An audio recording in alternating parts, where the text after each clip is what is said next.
As the Chovot Halevavot, we're up to chapter 6. He says, we left off in the last chapter, right, that the person who doesn't have bitachon, he amasses money and fortune for a rainy day, and he doesn't live day by day. So he says, the Chovot Halevavot, he says,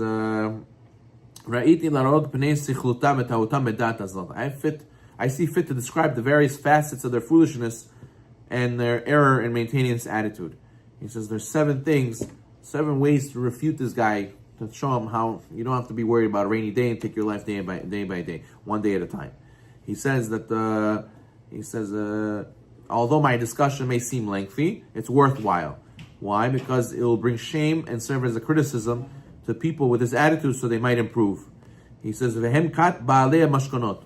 Such a people are part of a group that I call solicitors of security deposits. Which inyan kezeh socher shu mocher be'ashrei lemi she'eno ma'amino. His approach to Hashem's service is like a merchant who sells on credit to someone who he doesn't trust. What do you do when you want to give merchandise to someone who you don't trust? You don't know if he's going to pay you back. So you're scared. So what do? You have to take deposit from him. You have to take a collateral from him, right? So listen, you see that watch on your wrist? Here, give me this watch. So why? He says, I'm going to hold on to this watch until you pay me back the merchandise you took. I feel secure only with this because I'm scared maybe you're not going to pay me back, so I need to have something in my hand in order for it to feel comfortable, to feel safe that you're going to come back and pay me because I know you want your watch back. So he says that's what they do to Hashem also. He says they don't trust Hashem and think that he'll be able to supply for them, that he'll be able, Hashem is like the guy taking the merchandise, and you're scared he's not going to pay you back. You think Hashem's not going to deliver for you. Oh, a rainy day, I need money for the rain. I need money in my hand. I need money in the account right now because I don't trust that Hashem could take care of me in 2 days from now. So that's what they're like. He says they're like these people who need securities, who need to take collaterals from the people who are from their customers. He says the footnote over here. Who are the people that advocate such an approach? In this chapter, it's addressed only to a few people who adopt a extreme attitude of holding back from serving some Hashem until the needs of their children and grandchildren are provided for. So he says, we learn numerous times, Hashem guarantees to provide the basic needs of every human being as long as he's destined to live. Right? We know Hashem is the one who grants life. The sustenance might not be given in advance though. It only will be there when it's needed. As it says, the eyes of all look to you with hope and you give them their food in their proper time.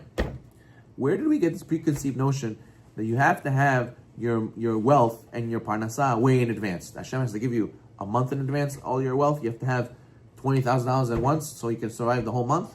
Hashem has to give you a year's worth of parnasah in advance. You have to have millions in the account, just like a person who worked a whole year for it, or 10 years for it, or 100 years for it.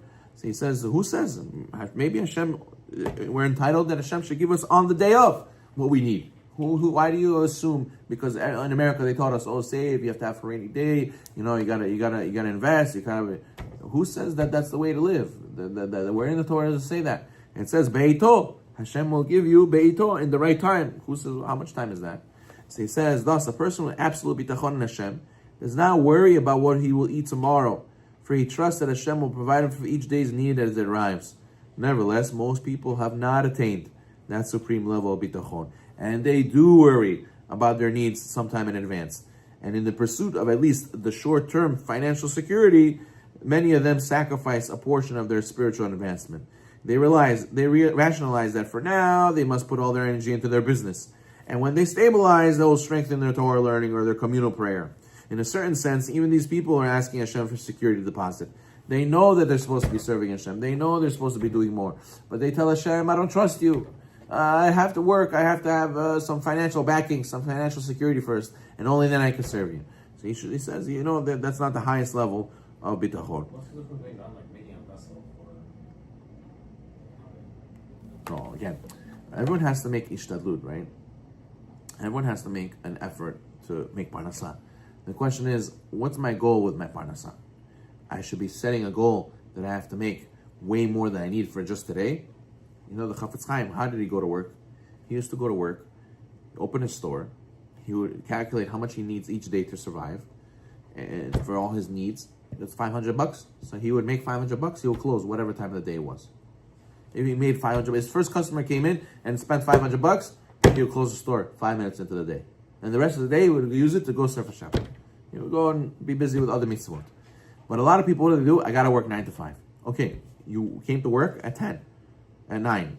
It's 11 o'clock. And you already had 5 customers, and you already made the money that you usually make every single day. So why are you still at work for the next 6 hours, from 11 to 5? So the answer is, I want to make more. Wait, why you want to make more? Why don't you just go home and go learn? No, I got to make more. I got to have money for a rainy day. I got to reinvest. I have new potential business ventures to get into. I need more capital to work with. All these things that he's working more for is for to be set up in the future better. But who says that you need to be worried about that right now? Hashem will provide for you when those opportunities come, and that time comes when you need this money for. So Hashem will provide for you also over there. Maybe you'll close your store now. You'll go work in a week from now where you need the money next week. Hashem will send you more customers then, and you'll make that money that you need over there. Why do you need to stay the whole day right now and work for more, even though you already made how much money you need for today? So therefore, he says that's where the person is lacking bitachon. That's when a person is showing that, no, I don't trust that Hashem will give me next week. I want to see it in my hands right now. I need Hashem to give me a deposit right now in order for me to feel relaxed. And he says that's the lacking in bitachon. He needs to keep pushing and growing up the ladder of having bitachon in Hashem. He says, Harishon me'afnei tshuva alav. He's the first of the 7 ways to respond to such a person who doesn't have such strong faith. Shonomar lo will say to him, Ata ish hamistapek b'gzat haboreh, v'she'enu ma'amin begodel atzmoto, asher chashach or sichlo kabar ner tvunato, begover afilat tevato alav atov lach lecha levakesh mashkon. He says, do you doubt the Creator's decree, and you don't have true faith in Hashem's strength? Your intelligence has gone dark and has become extinguished. You've become overcome by the darkness of your bodily desires. And what? And you're going to say it's appropriate for you to request and ask Hashem, give me security, and only then I'll be able to have faith in you. Only then I'll be able to be comfortable. What, you don't trust Hashem? Why don't you trust Hashem? What did Hashem do to you? Number 5, an intelligent person thinking clearly will not doubt that Hashem manages all human affairs and that He is willing and able to provide.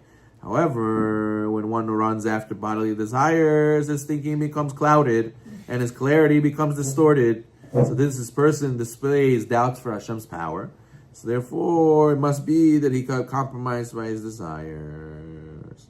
So you see, why don't you trust Hashem? Because you have a lot of desires. You're getting involved with the Yitzhak too much gashmiut, too much physicality. It's clouding your clear thought in your emunah in Hashem. So therefore, he says, who are you to disrespect Hashem by casting doubt on Hashem? Hashem might not deliver, so I got to make more. What? Money doesn't grow on trees. That's what they excuse themselves. They say, what do you mean? Got to work? What do you mean? You can't just assume Hashem. What? I'll have bitachon and Hashem will provide for me. They make a joke out of it because they don't really believe in it. And then that's a slighting of Hashem's kavod. And when you tell them, can you give me tzedakah? You know what they say? They say the opposite. They say, you need tzedakah? Oh, I can't help you. I'm sorry. But don't worry. Hashem will never leave you hanging. Hashem will provide for you. Don't worry. Hashem will take care of you. For other people, they say Hashem will take care of you. But for themselves, no, I don't think Hashem can take care of me. I got to work. I got to make money for a rainy day one day. Next week, who knows if Hashem will give me? I don't know. I don't think so. That's why I got to work extra today, so I'll have for next week. And he says that is disrespecting Hashem. Why don't you trust in Him? Baruch Amen.